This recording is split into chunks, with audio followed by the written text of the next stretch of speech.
ইতিমধ্যে সংহাৰী ৰূপ ধাৰণ কৰিছে কপিলী নৈৰ বাঢ়নী পানীয়ে। বছৰটোৰ তৃতীয়টো বানৰ কবলত পৰিছে ইতিমধ্যে নৈপৰীয়া অঞ্চল। আনফালেদি উমৰাংচুৰ যি জলবিদ্যুৎ প্ৰকল্পৰ বান খুলি দিয়া কথা ইতিমধ্যে প্ৰকাশ পাইছে আৰু তাৰ ফলত হুৰাহুৰকে বাঢ়িব লৈছে কপিলী নৈৰ বাঢ়নী পানীয়ে। আৰু এই মুহূৰ্তত মই উপস্থিত আছোঁ হোজাই আৰু পশ্চিম কাৰ্বি আংলঙৰ যি সংযোগী পথত। এই সংযোগী পথছোৱাই ইতিমধ্যে ডুবাই পেলাইছে কপিলী নৈৰ বাঢ়নী পানীয়ে। পুৱাৰ ভাগলৈকে বা ক'ব লাগিব কিছু সময় পূৰ্বলৈকে এই পথছোৱা একেবাৰে শুকান আছিল, কিন্তু আধা ঘণ্টা বা এঘণ্টাৰ মূৰতে ইতিমধ্যে সমগ্ৰ পথছোৱা বুৰাই পেলাইছে কপিলী নৈৰ বাঢ়নী পানীয়ে। ইতিমধ্যে কপিলী নৈৰ কবলত পৰিছে হোজাইৰ থেপেলাগুৰি অঞ্চল, নভঙা, পূব নভঙা, হাতীমৰা, নেপালীখুটি আদি অঞ্চল ইতিমধ্যে কপিলী নৈৰ বাঢ়নী পানীৰ কবলত। আৰু এই দৃশ্য আমি পোনপ্ৰথমে দেখুৱাবলৈ চেষ্টা কৰিছোঁ আমি দা নিউজ প্লাছৰ দৰ্শকসকলক। এয়া হৈছে হোজাই আৰু পশ্চিম কাৰ্বি আংলঙৰ যি সংযোগী পথ। ইতিমধ্যে কপিলী নৈৰ বাঢ়নী পানীৰ কবলত পৰি ইতিমধ্যে পথছোৱা সম্পূৰ্ণৰূপে বন্ধ হৈ পৰিছে।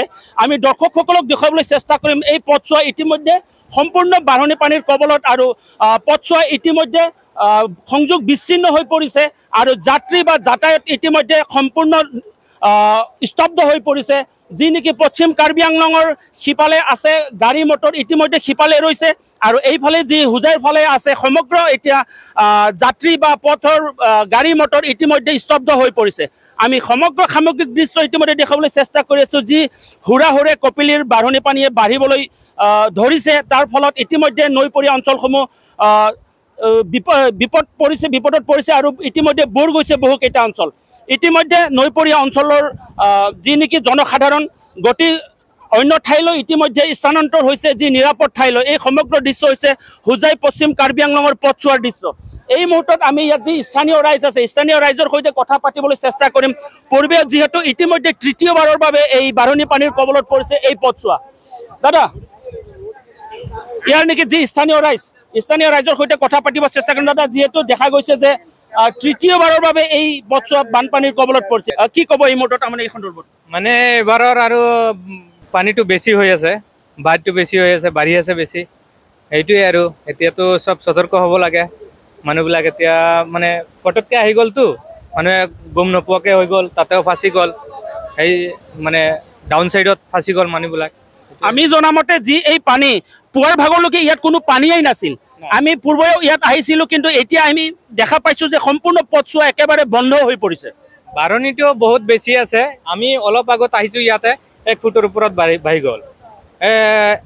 আধা ঘণ্টাৰ ভিতৰত 1 ফুটৰ ওপৰত বাঢ়িছে। হয়, নিশ্চয়কৈ এয়া হৈছে এজন স্থানীয় লোকৰ ভাষ্য, যি নেকি আমি ক'ব লাগিব কিছু সময় পূৰ্বে এই পথছোৱা সম্পূৰ্ণ শুকান আছিল, যাতায়াত ব্যৱস্থা চলি আছিল, কিন্তু বৰ্তমান দেখা গৈছে যে ইয়াৰ ওপৰেদি পথছোৱা পানী বোৱাৰ ফলত ইতিমধ্যে বন্ধ হৈ পৰিছে সমগ্ৰ পথ। আৰু এই মুহূৰ্তত আমাৰ লগত আৰু এজন স্থানীয় ব্যক্তি আছে, তেওঁৰ সৈতে আমি কিছু কথা পাতিব চেষ্টা কৰিম। দাদা, যিহেতু আপুনি ইয়াৰেই নিশ্চয়, কি ক'ব এই মুহূৰ্তত যিহেতু কিছু সময় পূৰ্বে পথছোৱা খোলা আছিল, এতিয়া সম্পূৰ্ণৰূপে বন্ধ হৈ পৰিছে? হয়, মানে ইয়াৰ আগত আৰু 3বাৰ পানী হৈ গৈছে এইটো জেগাতেই। মানে বৰ্তমান যিটো পানী বাঢ়ি আছে তাতকৈ বহুত অধিক গুণত পানী স্পীডত বাঢ়ি আছে। অকণমান আগত যেতিয়া আপোনালোকেও চাইছে পানী নাছিলে, এতিয়া আধা ঘণ্টাৰ ভিতৰত কমচে কম ইয়াতে 1-1.5 ফুটমান পানী বাঢ়ি গ'ল এইটো ৰাস্তাতেই। হয়, নিশ্চয়কৈ এয়া হৈছে স্থানীয় লোকৰ ভাষ্য। কিছু সময় পূৰ্বে ইয়াত পথছোৱা সম্পূৰ্ণ শুকান আছিল, যাতায়াত ব্যৱস্থা চলি আছিল, এতিয়া দেখা গৈছে যে সম্পূৰ্ণ পানীৰ তলত। আৰু যিহেতু হঠাৎকৈ এই বাঢ়নী পানীয়ে বাঢ়িব ধৰিছে আৰু স্থানীয় লোক ইতিমধ্যে ইয়াৰ কবলত পৰিছে আৰু যাতায়াত ব্যৱস্থা বন্ধ হৈ পৰিছে।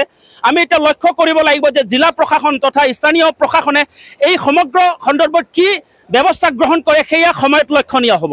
যিকোনো খবৰৰ বাবে যোগাযোগ কৰক আমাৰ এই নম্বৰত 7099017330 আৰু 7099017110।